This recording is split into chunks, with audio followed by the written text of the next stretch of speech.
Assalamualaikum to Sir Ibrahim and my fellow friends. Today we will be presenting the National Ecotourism Plan 2016 until 2025 under the Ministry of Tourism, Arts and Culture.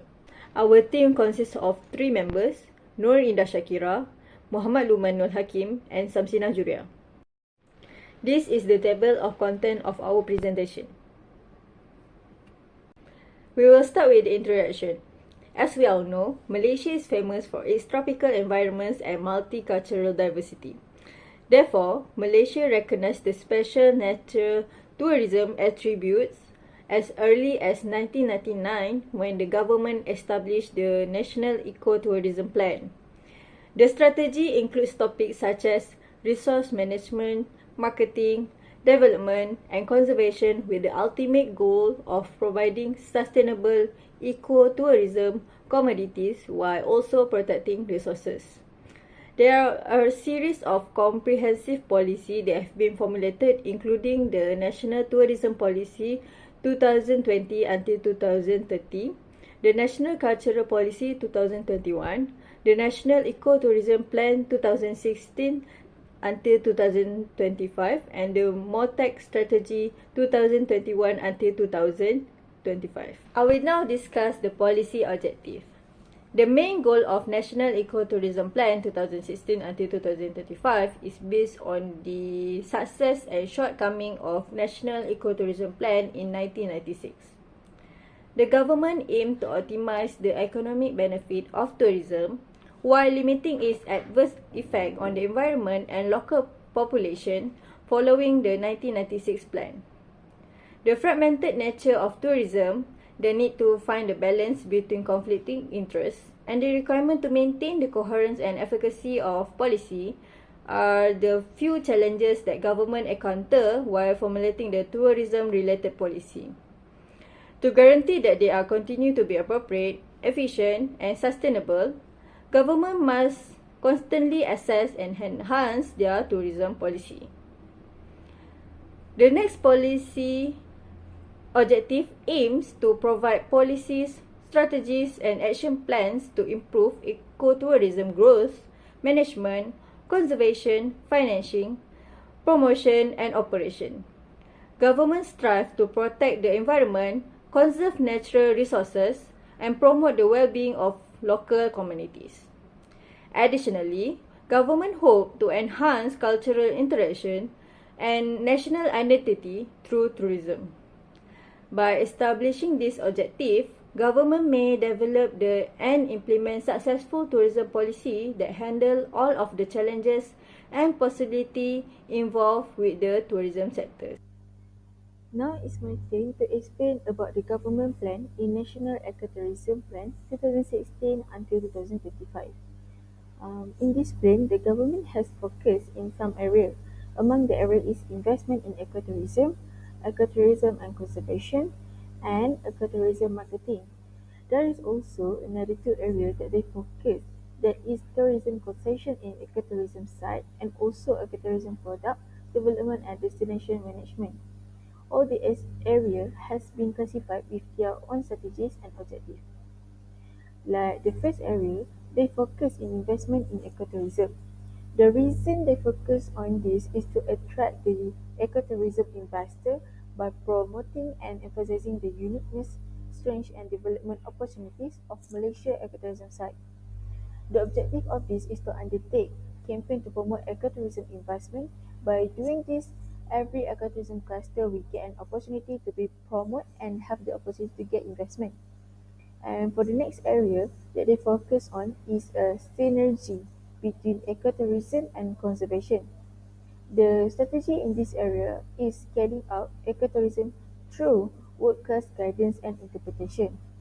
The purpose of this strategy is to support the continuous development of local nature guide to provide high-quality guidance and interpretation, where they will create a sponsorship program for certified local nature guide. By this strategy, the local nature guide can provide high quality and interpretation consistently. And for the last area, they focus is ecotourism marketing. The strategy under this is to organize the annual national ecotourism seminars as a platform to share experience and best practice.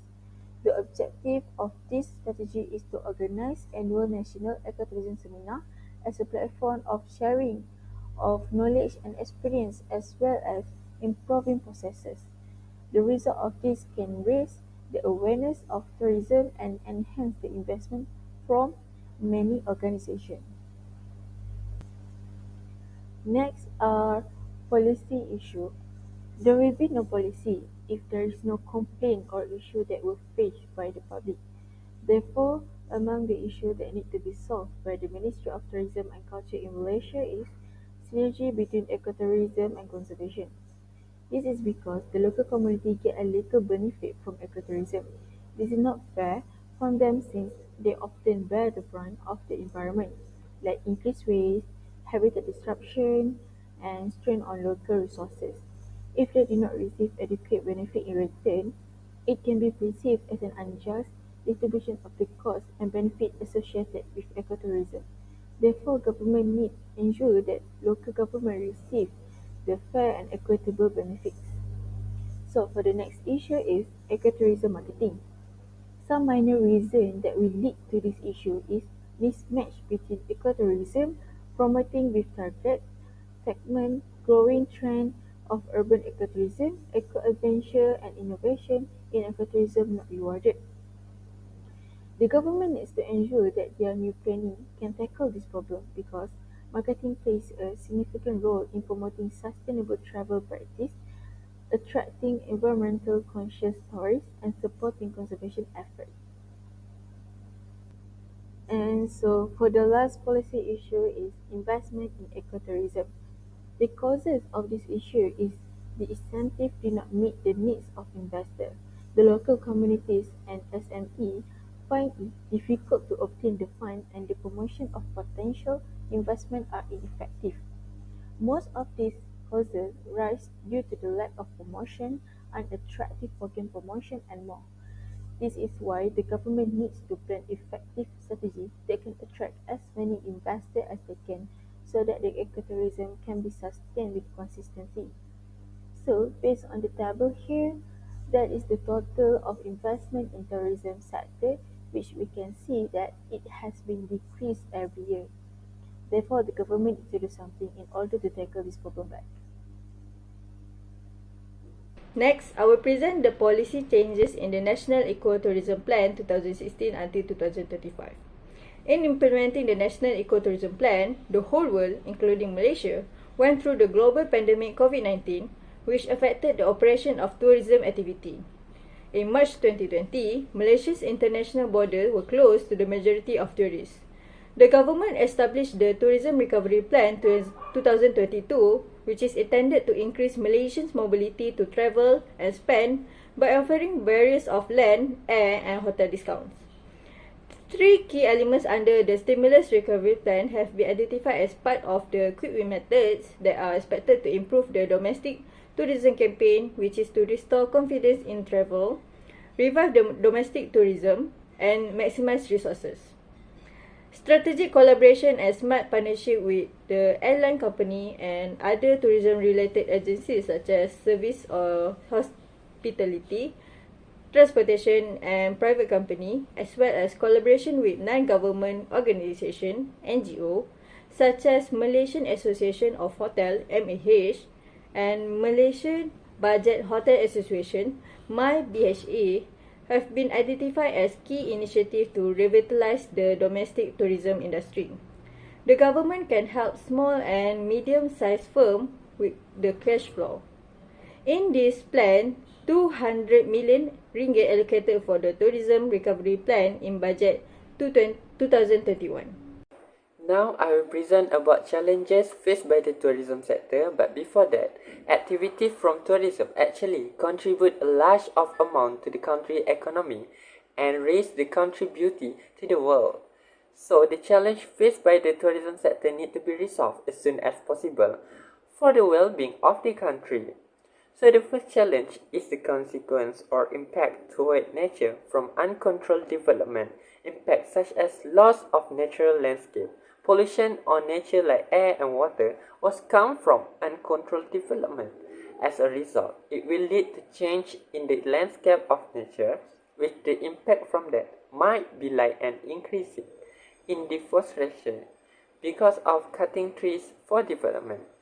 Plus, from that, it not only lead to the destruction of natural habitat, but also include forests, wetlands, and coastal area. So the clearing of land for the construction of hotel, resort, and infrastructure affect ecosystem, disrupt and displace wildlife, leading to a loss of biodiversity. Besides that, change in nature also will be related to the impact of climate change, since uncontrolled development will also contribute to an increase of greenhouse gas emission through the energy-intensive activities, deforestation, and transportation. So now we move to the next point, which is COVID-19 pandemic affected element in tourism sector. So this challenge was the most affected challenge they faced. The COVID-19 pandemic caused the closure of border between countries, since it was an initiative taken by the government to stop COVID-19 from spread from one country to another country.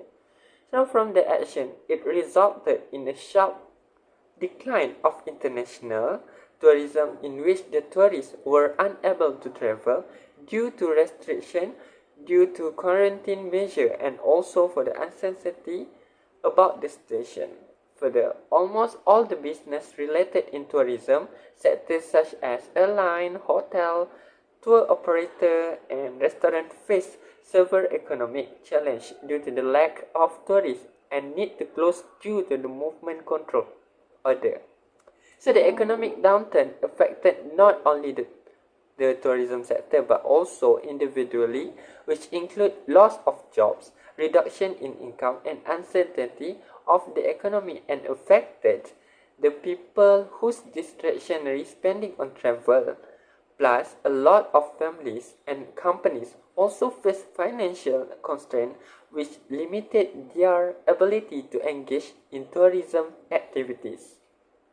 So in conclusion, other than consolidated the success and learning from its predecessor in 1996, National Ecotourism Plan 2016-2025 also take a step to chart a course toward sustainable ecotourism development as a tool for the conservation of ecotourism sites as well as enhancing the country identity and environmental heritage.